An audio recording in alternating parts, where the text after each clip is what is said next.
Հարգելի հայրենակիցներ, հարգելի ԶԼՄ ներկայացուցիչներ, այս պայդրությամբ իրավիճակն այսպիսին է, դեռ ունենք ըստ փաստաբանների 4 համակիր եւ կուսակից ընկեր, ում մոտ դեռևս չի հաջողվել փաստաբանի մուտքը, տրվել է հանցագործության մասին հաղորդում փաստաբանական գործունեությանը խոչընդոտելու վերաբերյալ, ահազանգեր են եղել մարդու իրավունքների պաշտպանի գրասենյակ, որի հետքերով ըստ էության դեռևս լուծում չկա կամ արձագանք չկա, այսինքն առավոտվա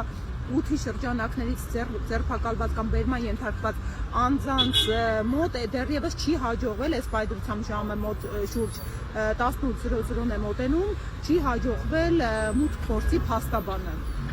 Սա ակնհայտ մարդու իրավունքների խախտում է, սա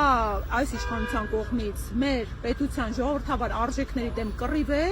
ու հենց այս դեպի ավտորիտարիզմ ճանապարհի փոփոխությանն է միտված մարդկանց փոփոխության պահանջը։